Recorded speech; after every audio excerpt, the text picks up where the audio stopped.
To help make Monica's job easier, I'm going to put my timer on, my stopwatch on, because I too could probably run amok a little bit, but I'm going to try not to. So I'm going to talk about the elephant in the room. Should the public be engaged in or involved in management of risk, elicitation of values, involvement in decisions about the kind of society we want to be in and how these decisions should actually be made? But it's not really as simple as just that, and who is the public? So we're going to get into some of those issues.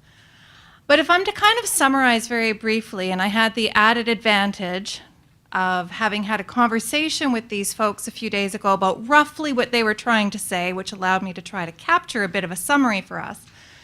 If we're to look at this, and clearly it didn't save the way I had thought it to, Dwayne was identifying somewhere in here, Dwayne was identifying a lot of the tensions around how do you make decisions. So it's not just, decisions should not just be based on values, but on the risks, and particularly those who might be most affected by the decision. And within that, he unpacked a series of issues.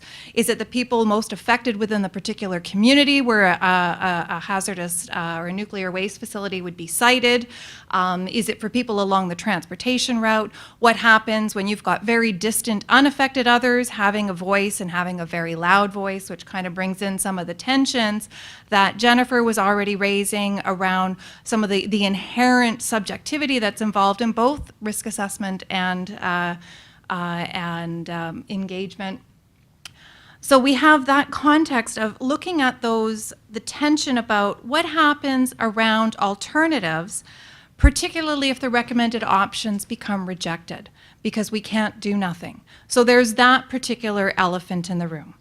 If we look at some of the things that Jennifer was raising up here, it's looking around at those notions about evaluations of risk are inherently subjective, such that if it's all based on values. But then whose values count? How should they be counted, particularly if we don't want to have those really loud fringe groups dominating the discourse?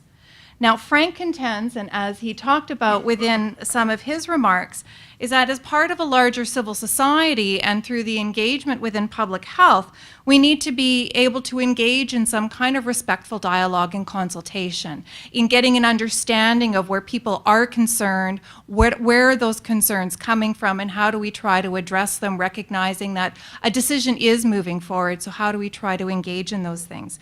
And not really as an exercise to change people's minds, to convince people that this decision is the right way to be, but rather as an opportunity to discuss and debate and try to come up with something that is ultimately in the best interest of the public. So what are we really talking about when we're talking about these issues? Well, we need to be cognizant of the fact that we're dealing with both hazards and risk has been a term that has been used quite frequently already so far this evening, but when we're talking about hazards, we're talking about anything that can cause harm. And it's the assessment of those hazards that come into risk in terms of what is the chance, what is the likelihood, what are the probabilities that somebody's exposure will actually lead to harm. Well, inherent within all of this are the values that ride and intertwine all the way through. And values are effectively those standards, those decisions on how people want to live and the things that they prioritize. And those are the factors that really mess everything up.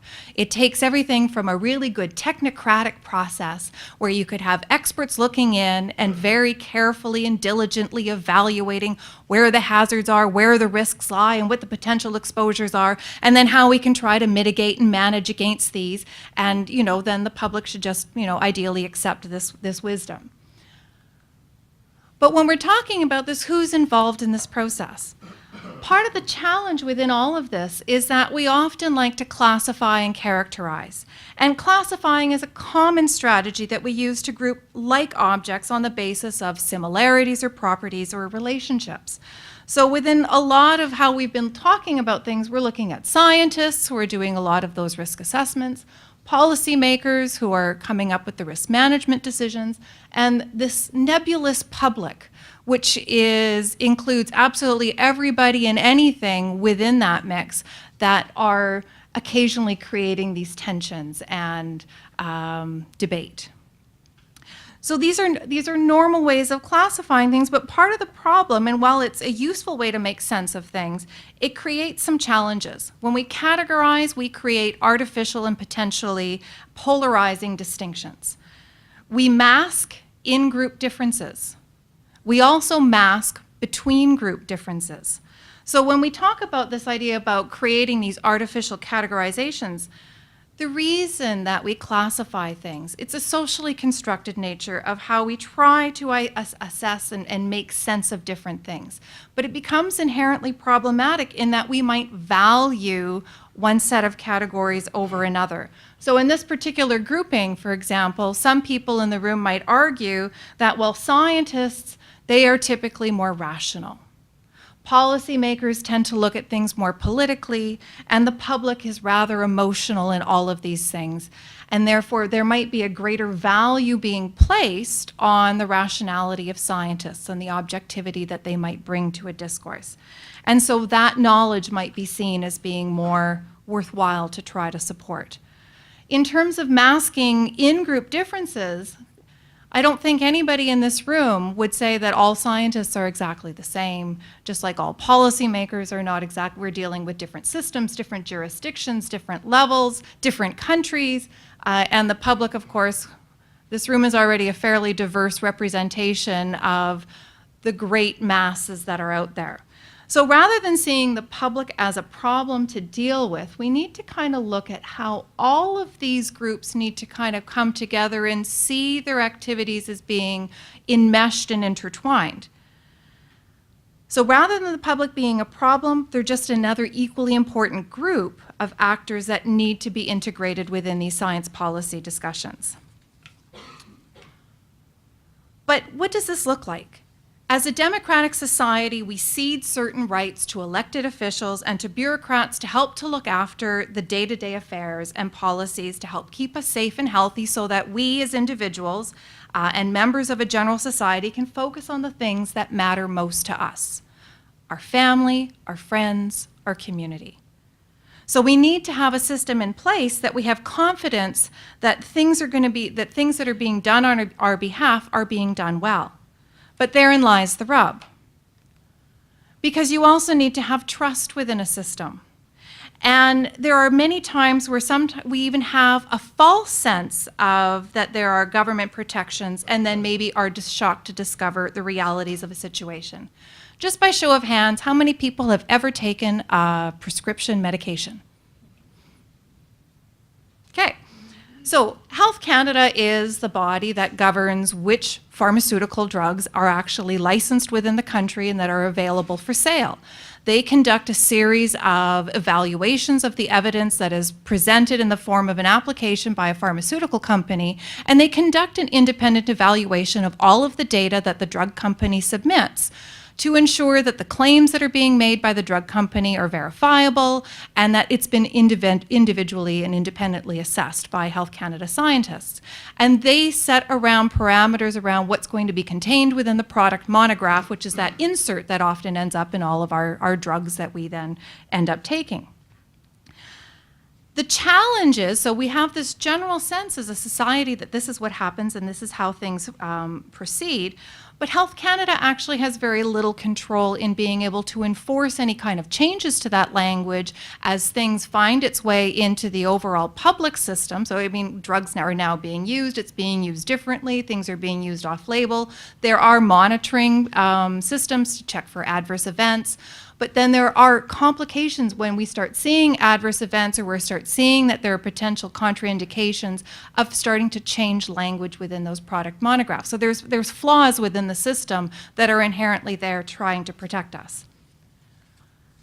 The other issue is that when perception and reality around more engagement, it doesn't always lead to greater trust. There's been a lot of research done in certain sectors that have identified that when you actually have more engagement, and you have these longer-term relationships that are established, this high familiarity interpersonal systems actually contribute to less critical engagement. So because people have become involved on different advisory boards and in advisory capacities, they gain trust around the actors that are around those tables, whatever systems or sectors they might be involved in. And so there's more faith in the things that are being said at face value rather than questioning and challenging.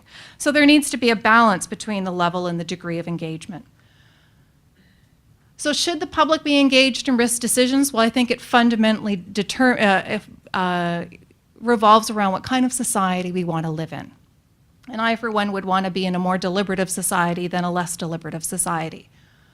So if we return to some of our case examples, then the question to, should there be more public engagement? Well, maybe it's a loss.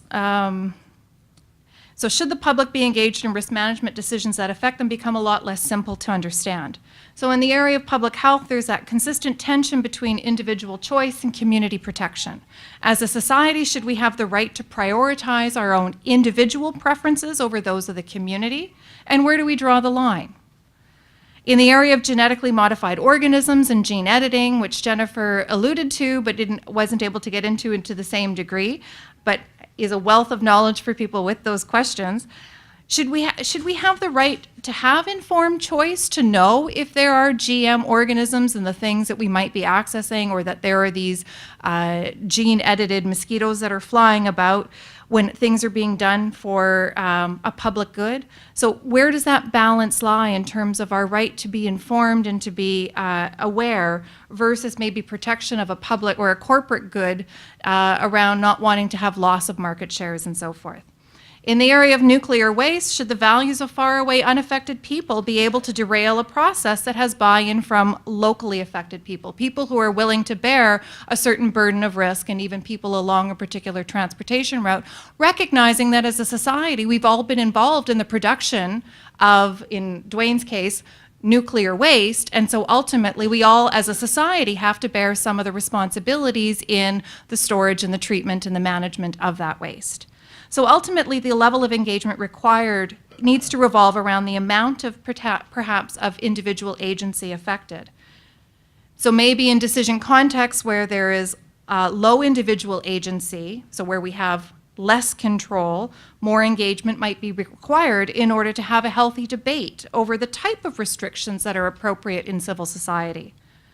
In those kind of decision contexts where there's a high level of individual agency and a high level of choice, perhaps less engagement is needed. But should this always hold true?